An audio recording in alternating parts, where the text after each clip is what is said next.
ఉగ్ర కుట్ర కేసులో దర్యాప్తు కొనసాగుతుంది. మూడో రోజు కస్టడీలో నిందితులను ప్రశ్నిస్తున్నారు. ఏపీ, తెలంగాణ, మహారాష్ట్ర, కర్ణాటకకు చెందిన ప్రత్యేక దర్యాప్తు బృందాలు విజయనగరంలో మకాం వేశాయి. అటు విశాఖకు చెందిన ఓ రెవెన్యూ అధికారి పాత్రపై కూడా దర్యాప్తు చేస్తున్నారు.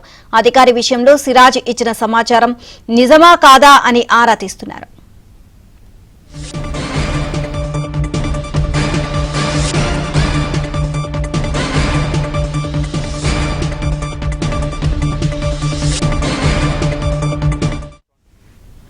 సిరాజ్ ఉగ్ర కదలికలపై ఎన్ఐఏ ఆరా తీస్తుంది. గ్రూప్స్ పరీక్షల శిక్షణ కోసం 7 ఏళ్ల పాటు సిరాజ్ హైదరాబాద్ లో ఉన్నాడు. ఈ సమయంలో సమీర్ తో కలిసి 5 ప్రాంతాలు రెక్కీ నిర్వహించినట్లు గుర్తించారు.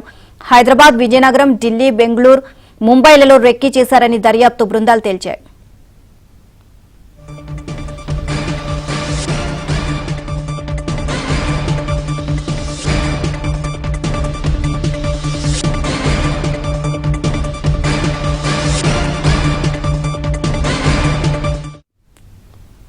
ఈ కేసులో వరంగల్ కు చెందిన ఫర్హాన్ మొయినుద్దీన్ కోసం పోలీసులు గాలిస్తున్నారు. యూపీకి చెందిన బాదర్ తో సిగ్నల్ యాప్ ద్వారా సిరాజ్ కాంటాక్ట్ లో ఉన్నట్లు గుర్తించారు. బాదర్, ఫర్హాన్ కోసం 4 ప్రత్యేక బృందాలతో గాలిస్తున్నారు.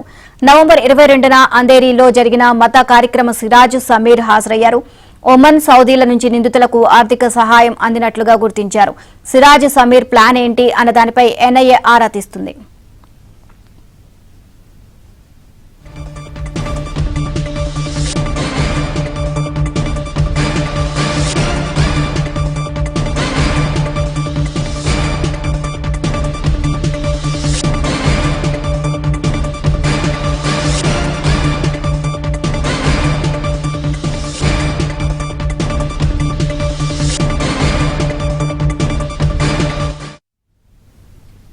ఓవరాల్ ఇదే అంశానికి సంబంధించి మరిన్ని అప్డేట్స్ మా కరెస్పాండెంట్ శ్రీనివాస్ నాయుడు తెలుసుకుందాం. శ్రీనివాస్, సమీర్ ని అలాగే సిరాజ్ ని ఇద్దరిని కూడా విచారిస్తున్నారు. ఈ నేపథ్యంలో చాలా విషయాలు కూడా బయటకు వచ్చాయి. సో దీనికి సంబంధించి ఎన్ఐఏ బృందం కూడా ఎవరైతే బయటకు వచ్చారో వ్యక్తులు వాళ్ళ గురించి ఆరా తీసి వాళ్ళని ఎంక్వైరీ చేస్తున్న పరిస్థితి అయితే కనిపిస్తుంది. ఓవరాల్ గా దీనికి సంబంధించి అప్డేట్స్ ఏంటి?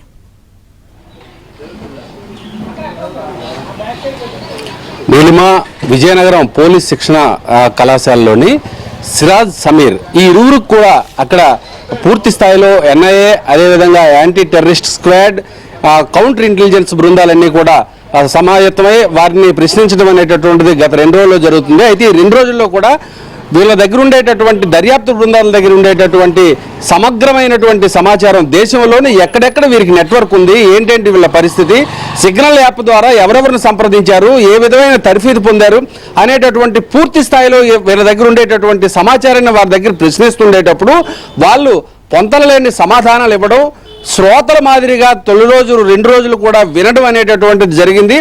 ఒకే ఒక దశలో మాత్రం విశాఖపట్నంలో ఉండేటటువంటి ఓ రెవెన్యూ అధికారి ప్రోత్సహించారనేటటువంటి ఒక సమాచారం ఇవ్వడంతో అది చెప్పినటువంటి విషయం తప్ప ఒప్ప అనేటటువంటి పనిలో దర్యాప్తు బృందాలు అనేటటువంటివి ఇప్పటికే క్షేత్రస్థాయిలోని దర్యాప్తు చేపట్టడం జరిగింది. మరోవైపు వీరు మతాలకు సంబంధించినటువంటి శిక్షణా తరగతుల్లో సుదీర్ఘమైనటువంటి శిక్షణ పొందినట్లు, కఠోరమైనటువంటి నియమ నిబంధనలు ఏ విధంగా అలవర్చుకోవాలనేటటువంటి విషయాలపైన సిరాజ్, సమీర్లు పూర్తి స్థాయిలో తర్ఫీదు పొందినట్లు ఇలా తెలుస్తుంది. అదేవిధంగా వీరికి సౌదీ నుంచి అందేటటువంటి నిధులు, అక్కడి నుంచి వచ్చేటటువంటి బాధ్యతలు ఏ విధంగా ఉన్నాయనేటటువంటిది వీరి దగ్గర సమాచారం ఉంది. ఈ దర్యాప్తు బృందాల దగ్గర సిరాజ్ దగ్గర దొరికినటువంటి ల్యాప్టాప్లో చాలా కీలకమైనటువంటి అంశాలు ప్రస్తావనకు వచ్చాయి. అయితే నిన్న మొన్నను ఈ 2 రోజులు కూడా వాళ్ళు పెద్దగా వాళ్ళ దగ్గర నుంచి సమాధానాలు రాలేదనేటటువంటి విషయం అయితే కొన్ని పోలీస్ వర్గాల ద్వారా మనకైతే తెలుస్తోంది.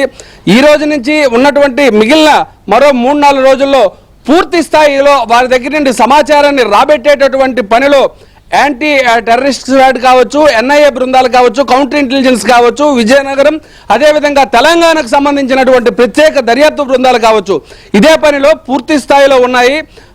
హైదరాబాద్ బాంబు పేలులు కావచ్చు, అదేవిధంగా ముంబై బాంబు పేలులు కావచ్చు, అటువంటి పెద్ద పెద్ద కేసులు ఛేదించినటువంటి ఎన్ఐఏ, యాంటీ టెర్రరిస్ట్ స్క్వాడ్ బృందాలకు వీరిద్దరి నుంచి ప్రశ్నలు, పూర్తి స్థాయిలో సమాచారం రాబెట్టేటటువంటి పని అంత కష్టతరం కాదనేటటువంటి భావన ఉంది. ఏది ఏమైనప్పటికీ విజయనగరం, హైదరాబాదు ఈ 2 ప్రాంతాల్లో పెద్ద పెనుముప్పును తప్పించినట్టు అయింది దర్యాప్తు బృందాలు. అయినా సరే వీరి నెట్వర్క్ని పూర్తి స్థాయిలో ఛేదించడానికి వీళ్ళ దగ్గర ఉండేటటువంటి మిగిలినటువంటి 10 మందిని కూడా దేశంలోని ఏ ఏ ప్రాంతాల్లో ఇంకా ఎవరెవరితో ఉన్నారు, స్లీపర్ సెల్స్ ఎలా రకంగా ఉన్నారు, విజయనగరంలోని ఎవరిని ప్రభావితం చేశారు అనేటటువంటి పూర్తి సమాచారం మరి 1-2 రోజుల్లో రాబెట్టేటటువంటి పనిలో దర్యాప్తు బృందాలు ఉన్నాయి Neelima. Right, thank you Srinivas.